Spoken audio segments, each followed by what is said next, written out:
Hello everyone, welcome to our classes again.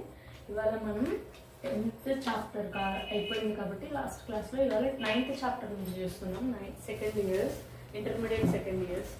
అయితే ఇక్కడ 9th చాప్టర్లో 10 మార్క్స్కి ఏం ఇంపార్టెంట్ మనకు అంటే వెయిటేజ్ ఏం లేదు. సో మనం ఇక్కడ 5 మార్క్స్ చూస్తున్నాం అనమాట. ఇంపార్టెంట్ 5 మార్క్స్ క్వశ్చన్ చూద్దాం.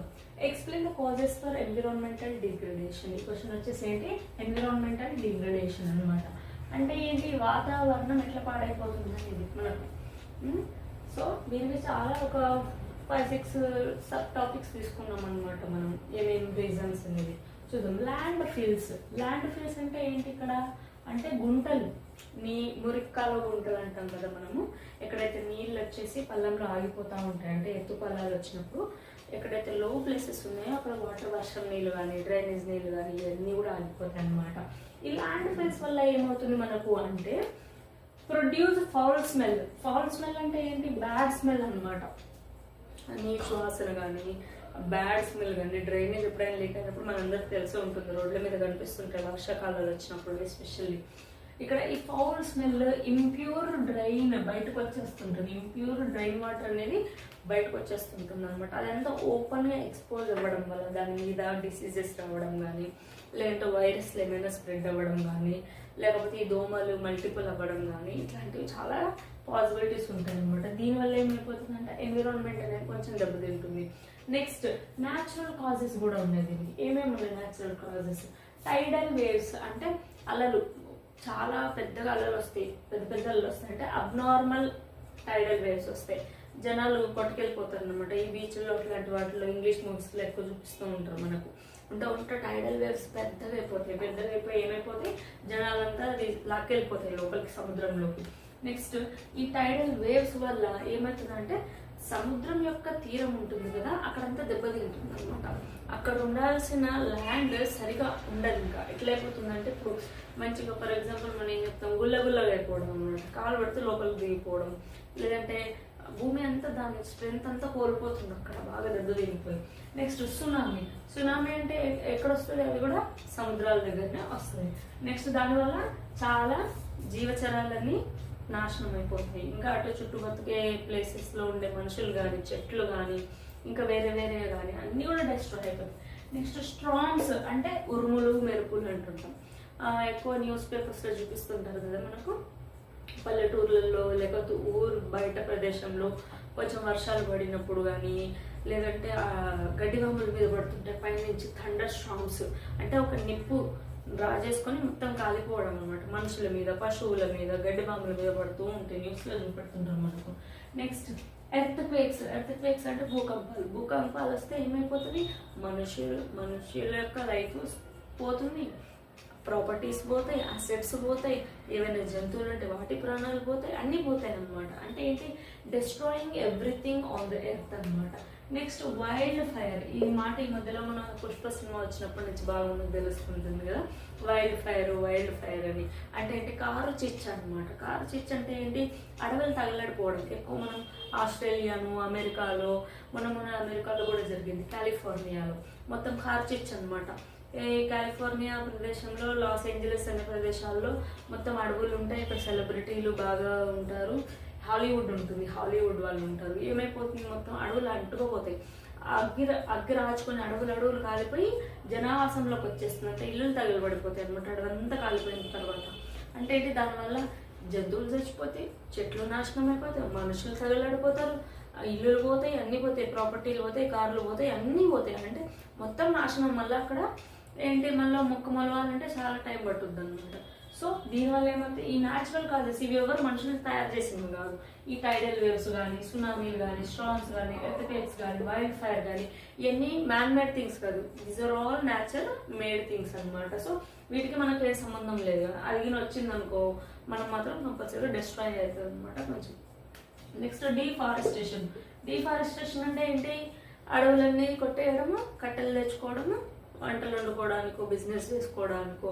అంటే పర్యావరణాన్ని మనం కాపాడకుండా ఇంకా వాటిని నష్టం చేయడం అన్నమాట. ఏంటి? మనకు సినిమాల్లో చూస్తుంది, పుష్ప సినిమాలో ఏంటి? మొక్కలన్నీ కొట్టేస్తుంటారు. మొక్కలు కొట్టేసి ఏ మొక్కలు? ఎర్రచందనం మొక్కలు. ఆ సినిమాలో ఎర్రచందనం మొక్కలు మాత్రమే చూపించారు, ఇంకా వేరే వేరే మొక్కలు కూడా చాలా ఉంటాయి, కొట్టేస్తూ ఉంటారు. అంటే అడవిని మనం కాపాడితే మనకు ప్రాపర్ రెయిన్ఫాల్ వస్తుంది అనమాట. ఇప్పుడు మనం చూడండి, సమ్మర్లో సమ్మర్ లాగా ఉండట్లా, వింటర్లో వింటర్ లాగా ఉండట్లా, రైనీ సీజన్లో రైనీ సీజన్ లాగా ఉండట్లా. అంటే ఈ ఇంబ్యాలెన్స్ వచ్చేసింది, ఎకోలాజికల్ ఇంబ్యాలెన్స్ అంటాం దీన్ని. అంటే ఏంటి, వర్షాకాలంలోనేమో ఎండలు పడుతున్నాయి, ఎండాకాలంలో వర్షాలు పడుతుంది, చలికాలం సగం చలిగా ఉంటుంది, సగం ఎండాకాలంగా ఉంటుంది. అంటే ఏంటి, ప్రాపర్గా ఏది ఎప్పుడు జరగాలని అప్పుడు జరగట్లేదు. అంటే దీనికి ఏం కావాలి, మనకు చెట్లు కావాలి. చెట్లు ఈ ఇంబ్యాలెన్స్ని బ్యాలెన్స్ చేస్తాయి అనమాట. అట్లా చెట్లనంతా మనం ఏం చేస్తాం, డిస్ట్రాయ్ చేస్తుంటాం. పిల్లలు కూడా చూస్తుంటారు, రోడ్ల మీద పోతే ఏదైనా చెట్టు కనిపిస్తే లాగేసి కొమ్మ ఎదుర్కొట్టేసి వెళ్ళిపోతూ ఉంటారు. పోనీ దానివల్ల వాడికి ఏదైనా వచ్చిందంటే ఏముండదు, జస్ట్ డిస్ట్రాయింగ్ అనమాట. సో ఇవన్నీ కూడా మనకి ఏమైపోతాయి, మొక్కలు తగ్గిపోయి కార్బన్ డైఆక్సైడ్ పెరుగుతుంది. ఎగ్జాంపుల్ ఢిల్లీలో ఇదే జరుగుతుంది అనమాట. ఢిల్లీలో హైయెస్ట్ పొల్యూటెడ్ సిటీ అనమాట ఢిల్లీ. ఏంటి దాని ఎందుకు అంత పొల్యూషన్ అయింది మరి ఢిల్లీలో అంటే, దాని చుట్టూ ఉండే పొలాలు, ఢిల్లీ చుట్టూ ఉండే పొలాల్లో వీళ్ళు ఫార్మర్స్ ఏం చేస్తారంటే, ఫార్మింగ్ చేసిన తర్వాత వచ్చిన వేస్టేజ్ని అంతా తీసి మంట పెట్టేస్తారు. ఆ పొగ, వెహికల్స్, పాపులేషన్, వాటర్ ప్రాబ్లమ్స్ అన్నీ కలిపి కూడా సిటీని డిస్ట్రాయ్ చేసేస్తుంది అనమాట. సో ఇట్లా డిఫారెస్టేషన్ వల్ల పొల్యూషన్ అనేది పెరుగుతుంది తప్ప తగ్గదు. ఓకే, సో ఎంత చెట్లను పెంచితే అంత, చెట్లు ఏం చేస్తాయి మీకు తెలుసు కదా, కార్బన్ డైఆక్సైడ్ తీసుకుని ఆక్సిజన్ ఇస్తాయి. అప్పుడు మనకి ఈ కార్బన్ డైఆక్సైడ్, ఈ పొల్యూషన్ అనేది మొత్తం తగ్గిపోతుంది అనమాట. సో మనం we should encourage the forestation, not deforestation అనమాట. నెక్స్ట్ పొల్యూషన్, ఇప్పుడే చెప్పుకున్నాం ఢిల్లీ చాలా పెద్ద పొల్యూటెడ్ సిటీ అని. సో ఇక్కడ చూడండి, పొల్యూషన్ ఏ విధాలుగా జరుగుతుంది. ఎయిర్ పొల్యూషన్ అంటే గాలి మొత్తం కలుషితం అయిపోవడం. అంటే ఇప్పుడు స్మోకింగ్ చేస్తూ ఉంటారు, గాలి కలుషితం అయిపోతుంది. నెక్స్ట్ బాగా పర్ఫ్యూమ్ కొట్టారనుకోండి, గాలి కలుషితం అయిపోతుంది. ఏదైనా చెత్త కవర్లన్నీ వేసి ఒక చోట అంటుపెట్టేశారనుకోండి, దాంట్లో రిలీజ్ అయ్యే బ్యాడ్ పాయిజనస్ గ్యాసెస్ అంతా గాలి కలుషితం అయిపోతుంది. బండ్లు వెనక పొగొట్టాల నుంచి వస్తుంటుంది కదా, సైలెన్సర్ నుంచి పెద్ద పెద్ద పొగలు వస్తుంటాయి ఆటోలకి, బండ్లకి. ఈ వెహికల్ పొల్యూషన్ అనమాట. సో వెహికల్ పొల్యూషన్ అవుతుంటుంది. అట్లే వాటర్ పొల్యూషన్. ఏంటి వాటర్ పొల్యూషన్, ఇంట్లో ఉండే చెత్త అంతా తీసుకెళ్లి వాటర్లో పడేయడం, పూజ చేసిన పువ్వులు సామాన్లు తీసుకుపోయి వాటర్లో పడేయడం, ఏదైనా బట్టలు మిగిలిపోతే వాటర్లో పడేయడం, ఏదైనా ఇంకా మనకు అన్వాంటెడ్ వస్తువులు ఉంటే తీసుకుపోయి వాటర్లో పడేయడం, పోతే ప్లాస్టిక్ బాటిల్స్ వాటర్లో పడేయడం, ఇట్లాంటివి అనమాట. ఈ వాటర్ అంతా పొల్యూట్ చేసేస్తాయి అనమాట. డ్రింకబుల్ వాటర్ కూడా నాన్ డ్రింకబుల్ వాటర్ లాగా డ్రైనేజ్ వాటర్ కింద మనకు కన్వర్ట్ అవుతుంది. నెక్స్ట్ సాయిల్ పొల్యూషన్ ఎట్లా అంటే, plastic covers, clothes, unwanted things అన్నీ కూడా భూమిలోకి వెళ్ళిపోయి ఏమైపోతుందంటే లేయర్స్గా ఫామ్ అయిపోయి పొల్యూట్ అయిపోతుంది ల్యాండ్. సో అట్లనే సౌండ్ పొల్యూషన్లో ఏంటి, సౌండ్ పొల్యూషన్ ఎట్లా వస్తుంది, పెద్ద పెద్ద హారన్లు, పెద్ద పెద్ద మ్యూజిక్లు, డీజేలు, దీనివల్ల సౌండ్ పొల్యూషన్ అనేది అవుతుందంట. ఈ అన్ని పొల్యూషన్స్తో మనిషి పొల్యూట్ అయిపోయి ప్రాణాలు పోయేదాకా వస్తుంది. ఇట్లనే సౌండ్ పొల్యూషన్ కూడా అంతేనమాట. మన ఇయర్స్లో మనకు ఒక సర్టెన్ డెసిబల్స్ ఉంటాయి. సౌండ్ అనే డెసిబల్స్తో కొలుస్తారనమాట. ఆ సౌండ్ కనుక ఆ డెసిబల్స్ని దాటి ఎక్కువైపోయింది అనుకోండి, మన ఇయర్ డ్రమ్స్ బ్లాస్ట్ అయిపోయి చెవిలో నుంచి రక్తం వచ్చేస్తుంది, ప్రాణానికి కూడా హాని అనమాట. అంటే తర్వాత ఇక చెవిటివాడిగా డెఫ్గా ఉంటాడనమాట ఆ పర్సన్ ఎవరైతే ఈ డెసిబల్స్ని ఇంక్రీజ్ అయిపోయి అంత సౌండ్ని వింటే. అంటే అది కూడా మన హెల్త్నే డిస్టర్బ్ చేస్తుంది. So sound also creates a pollution అనమాట. Okay, next industrialization and over production అనమాట. బాగా ఇండస్ట్రియలైజేషన్స్ పెరగడం వల్ల అంటే ఏంటి, కంపెనీలు, ఫ్యాక్టరీలు, ఇండస్ట్రీస్ తెగ వచ్చేయడం వల్ల, అంటే అందరూ సెటప్ చేశారు అనుకోండి. ఇప్పుడు ఒక సిటీకి ఒక 10 ఇండస్ట్రీసే సరిపోతాయి అనుకోండి, 20 వచ్చాయి. 20 ఇండస్ట్రీస్ ఏం చేస్తాయి, ప్రొడక్షన్ తయారు చేసినప్పుడు వాటర్ పొల్యూట్ చేస్తారు. పైనుంచి పెద్ద పెద్ద ఫ్యాక్టరీస్ అబ్జర్వ్ చేయాలి మనం, పైనుంచి పొగలు పోతుంటాయి ఇట్లా గొట్టాలు పెట్టి. అంటే ఆ పొల్యూటెడ్ ఎయిర్ అంతా గాలిలో కలిసిపోతుంటూ ఉందన్నమాట. ఆ పొల్యూటెడ్ గ్యాసెస్ కానీ, పొల్యూషన్ అంటే పొగ కానీ, ఫాగ్, స్మోక్, ఇవన్నీ అనమాట, అన్నీ ఇట్లా అయిపోతుంటాయి. సో ఓవర్గా ఇండస్ట్రియలైజేషన్ మనకు అవసరం లేదు. ఎక్కువ ప్రొడక్షన్, ఓవర్ ప్రొడక్షన్ కూడా మనకు అవసరం లేదు. అంటే ఇప్పుడు ఫర్ ఎగ్జాంపుల్ షుగర్ ఉందండి, షుగర్ ఎట్లా తయారవుతుంది, షుగర్ కేన్తో తయారవుతుంది. ఈ షుగర్ కేన్ ఫర్ ఎగ్జాంపుల్ మన సిటీకి సంబంధించి ఒక 10 kgs షుగర్ సరిపోతుంది, కానీ 100 kgs షుగర్ తయారు చేస్తారు. 100 kgs మనకు కొన్ని ఇయర్స్ ఈ నెక్స్ట్ ఇయర్కో కావాల్సింది. కానీ మనకి ఇప్పుడు ఈ ఇయర్కి 10 కిలోస్ సరిపోతుంది. అయితే ఈ షుగర్ కేన్ పంటనంతా నాశనం చేసేసి ఎప్పుడో తయారు చేయాల్సింది ఇప్పుడే తయారు చేసేస్తే మనకుండే రీసోర్సెస్ అన్నీ నాశనం అయిపోతాయి అనమాట.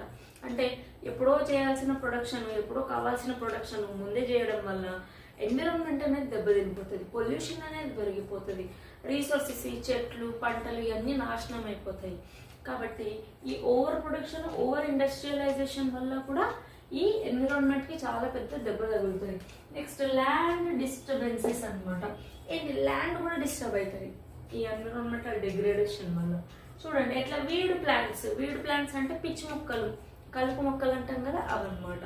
ఈ పిచ్చి మొక్కలు కలుపు మొక్కలు ఏం చేస్తాయి, సారవంతమైన మొక్కలకి వెళ్లాల్సిన భూమిలో నుండి సారాన్ని మొత్తం ఇవి లాగేసుకుని ఇవి పెరిగిపోతాయి అన్నమాట. అర్థమవుతుందా? ఒక మంచి మొక్క, ఒక పిచ్చి మొక్క ఉంది, వీడ్ ప్లాంట్, కలుపు మొక్క. ఇప్పుడు ఈ మంచి మొక్కకు కావాల్సిన పోషకాలు భూమి నుంచి వెళ్తూ ఉంటాయి. వాటిని వెళ్లకుండా ఇది ఏం చేస్తుందంట, ఇది మొత్తం తీసేసుకొని వాటిని నిస్సారం చేస్తుంది. దానికి పూయాల్సిన పంట, కాయాల్సిన కాయలు సరిగా కాయనీయకుండా ఇది ఎదుగుతూ ఉంటుంది దానికన్నా ముందు. ఓకే, సో ఇట్లా ఏమైపోతుంది, ల్యాండ్ అనేది డిస్టర్బ్ అయిపోతుంది. Next over gauging of animal అనమాట. ఓవర్ గేజింగ్ అంటే బాగా మనం పల్లెటూరులో చూడొచ్చు. ఏంటి, పొలాల్లో పశువులన్నీ పడిపోయి మేసేస్తుంటాయి. అట్లా పశువులన్నీ పొలాల్లో పడిపోయి మేసేసినాయి అనుకోండి, పంట మొత్తం నాశనం అయిపోతుంది. అట్లా చాలా కాలంగా అట్లే జరిగింది అనుకో, ఆ భూమిలో పంట పండడం కూడా తగ్గిపోతుంది అనమాట. అంటే దీన్ని అంటారు ఓవర్ గ్లేజింగ్ ఆఫ్ అనిమల్స్ అనమాట. పశువులు ఓవర్గా మేయడం అనమాట, ఆ ల్యాండ్లో డిస్ట్రాయ్ చేస్తుంది. ఇప్పుడు పంట వేసిన తర్వాత అందులోకి అనిమల్స్ వెళ్ళి తొక్కేసాయి అనుకోండి, ఆ పంట సరిగా రాదు. ఫర్ ఎగ్జాంపుల్ ప్యాడీ ఉంది, ప్యాడీ ఎస్పెషల్లీ అది మంచి బురదలో ఉంటుంది. ప్యాడీ వాటర్ ఎక్కువ పెట్టేసి మళ్ళు కట్టేస్తుంటారు, నార్మల్ అంటారు వాటిని. దాంట్లో గనక అనిమల్స్ వేరే వెళ్ళాయి అనుకోండి, ఆ పంట మొత్తం నాశనం అయిపోతుంది. సో అక్కడ అట్లా జరగడం వల్ల ఏమైపోతుంది, ల్యాండ్ అనేది గట్టిపడిపోయి మళ్ళీ పంట రావాలంటే కష్టంగా ఉంటుంది. Next destroy the fertility of the land. ఈ ఓవర్ వీడ్ ప్లాంట్స్, మొక్కలు, పిచ్చి మొక్కలు కానీ, కలుపు మొక్కలు కానీ, లేదంటే అనిమల్స్ ఓవర్ గేజింగ్ వల్ల కానీ ఏమైపోతుందంటే ఫర్టిలిటీ ఆఫ్ ల్యాండ్ అనేది దెబ్బతింటుంది. అంటే మొక్కలు పెరిగే కెపాసిటీ తగ్గిపోతుంది, పంట రాదు, తక్కువ వస్తుంది. ఓ 10 బస్తాలు వచ్చేది ఒక 2 బస్తాలు 3 బస్తాలు వస్తుంది. అంటే ఏంటి, దాని ఫర్టిలిటీ తగ్గిపోతుంది అనమాట. సో ఇట్లా ఈ landfill, natural causes, deforestation, pollution, industrialization, land disturbances అనేవి very very very very important aspects of this topic అనమాట. ఈ ఎన్విరాన్మెంటల్ డిగ్రేడేషన్ అనేది వీటన్నిటి వల్ల కూడా కలుగుతుంది. ఇంకా వేరే ఏం కారణాలు లేవు కలగడానికి, ఇది మెయిన్ కారణాలు అనమాట. చూడండి 5 మార్క్స్కి వెరీ వెరీ ఇంపార్టెంట్ టాపిక్, కంపల్సరీగా అడుగుతాడు. ఎందుకంటే ఫస్ట్ ఇయర్స్కి ఎన్విరాన్మెంటల్ ఎగ్జామ్ ఉండేది ఎంట్రన్స్ ఫస్ట్ ఇయర్లో, ఇప్పుడు ఉండదు. కాబట్టి అందుకే అదే పనిగా ఈ చాప్టర్ ఇచ్చాడు అనమాట, ఎన్విరాన్మెంట్కి సంబంధించింది. కాబట్టి ఈ డిగ్రేడేషన్ అనే దాని గురించి పిల్లలు కంపల్సరీగా నేర్చుకోవాలి. కాబట్టి టాపిక్ ఉంది మనకు. So don't neglect this topic, చాలా important topic, easy to understand. So I hope మీకు ఇది అర్థమైందని నేను అనుకుంటున్నా. ఇఫ్ ఇన్ కేస్ ఏమైనా డౌట్స్ ఉంటే యూ కెన్ కామెంట్ మీ. మీకు ఇది యూటిలైజ్ అయితే you can share this video with your friends. Thank you.